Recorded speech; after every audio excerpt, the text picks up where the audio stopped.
Hi everyone, it's Becky here, and today I'm taking you all to this grand church in the neighborhood of our Airbnb in Montreal.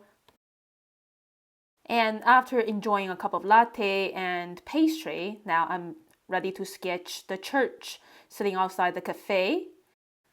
I'm using a HB pencil to block in these major sections of the church, including the steeples, the circular area in the middle, the diamond shapes, and those large window frames.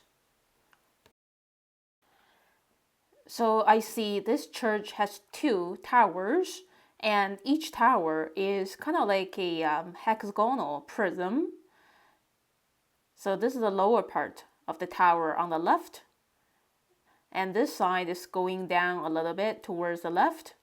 On the bottom, there are some trees and lamppost, and adding some branches and the leafy texture on these trees. So the main body part of a church is kind of like a giant slab of rectangular prism. I just drew the left side, which is pretty narrow. Now I'm working on the front side of the giant rectangular prism. This part is really interesting. It has like a circular window. And most of these horizontal lines are above my eye level. So they're either going down to the left or going down to the right, because now we're seeing the two sides of this gigantic rectangular prism. And we are dealing with two vanishing points. One is on the left outside the sketchbook. The other one is on the right, likely outside the sketchbook as well. And the horizontal line on the very top of this rectangular prism structure is going more steeply down towards the right. Yeah, like this one here. And then adding on these small segments based on the large shapes that I see, instead of getting so lost and caught up into details. It's very important to be able to see the big structure first and then build up these minor details based on the prototype of that big shape. Now, the tower, I think, is kind of like a hexagonal prism on top of the gigantic rectangular prism of the main structure. Now, I'm using very gentle hand pressure to suggest the brick texture. These horizontal lines are going down to the left from that bending corner of the gigantic rectangular prism. Now I'm ready to draw the second tower. I can see three sides of the hexagonal prism from this angle: the steeple and the top with the cross. Now moving back to the lower part, adding these fun patterns of diamonds, squares, arches. And to finish up the drawing, I'm adding these loose details for the window frames. And the name of this church is St. Mary's Seven Sorrows. Okay, so now I'm ready to paint. Starting with the sky area, I just wetted the sky with clear water, so it's easy for the paint to spread out. So I'm using cerulean blue, controlling the amount of water to generate about two different tones. Blending in a bit of cobalt blue for the lower part to add a bit more three-dimensionality for the sky. And yeah, this bit of cobalt blue wrapping around the church is really making the sky looking better, having a higher sense of depth. Now, I'm underpainting the church's exterior area with very diluted yellow ochre. So this is a limestone building, and I see the base tone for limestone is kind of muted yellow. Now I'm using cadmium yellow and lemon yellow to start painting the top of the tree's canopies. Wet into wet, some spring green, And for the lower half of the tree's canopies, I'm doing wet into wet, some hooker's green. Now I'm blending burnt sienna with hooker's green to paint the very bottom of these trees' canopies. Yeah, so you can paint and shade greeneries just in one layer, wet into wet, several colors from yellow to dark green.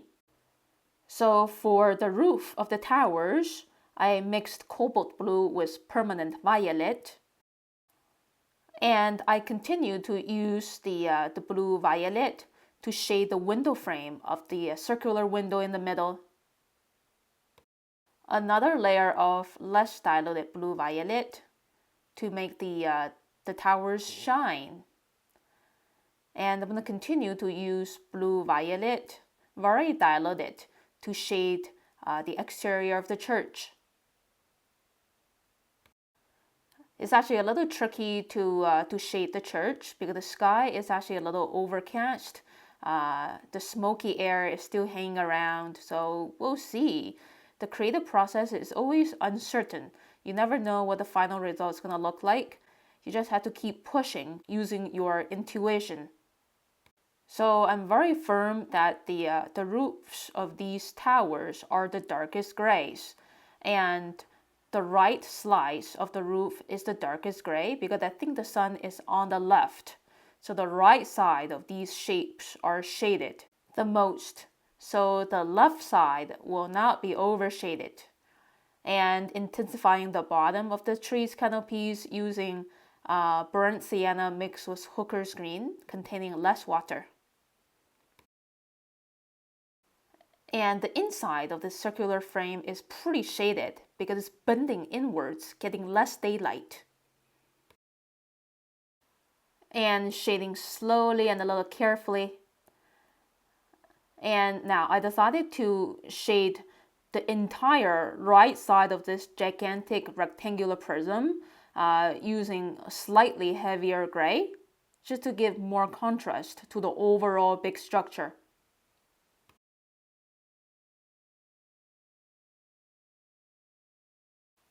And some final little polish on the left side. Here's the look of my finished sketch. Now I'm going inside the church. And I would just want to sketch one of the arches in the church. And here's the look of my quick pencil draft. So each pillar of the arch is a large rectangular prism. And based on the prototype of these prisms, I see these smaller details like floral carvings, story scenes from the Bible. So here's one of the stories from the Bible with two characters. And yeah, dividing the two sides of the rectangular prism. Now, on this side of the rectangular prism is the face of Saint Mary, likely, and with florals surrounding the face. And then, yeah, a banner on the bottom with words.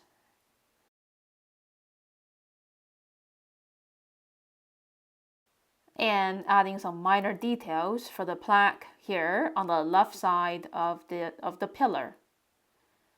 Drawing these carved stripes.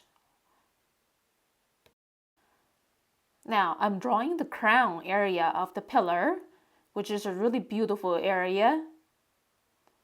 Swirls and simplified shapes in between. Now I'm drawing the arch. Yeah, two pillars joined together to form the arch. Again, the second arch over here is also a rectangular prism. I just defined the two big sides before adding the details. Now, I'm drawing the negative space of the main arch is another arch and pillar, as you can imagine. Okay, so now I'm ready to tackle the higher part of the arch. It's made up of several bending sides and also floral carvings and swirls.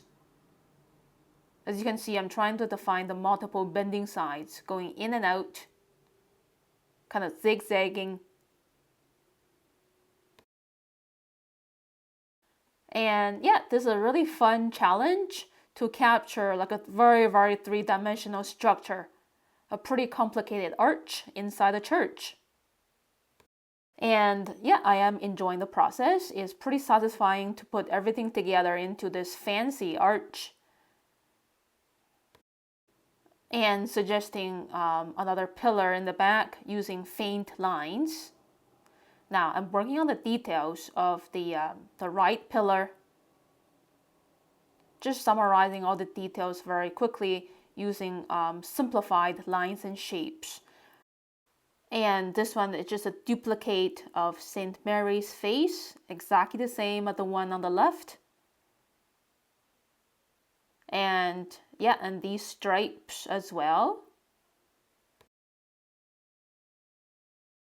And adding these minor details for the higher part of the arch. And I do want to include even more details in the background, but you can see in a very faint way.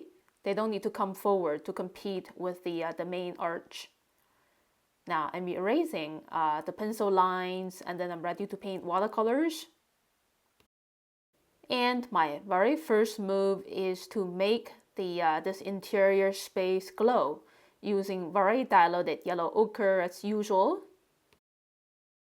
And yeah, same thing for the background area as well. And using more pigment of yellow ochre, less water, to paint these golden areas of the floral carvings. And these stripes as well, yeah. They're painted likely with some, gold pigment.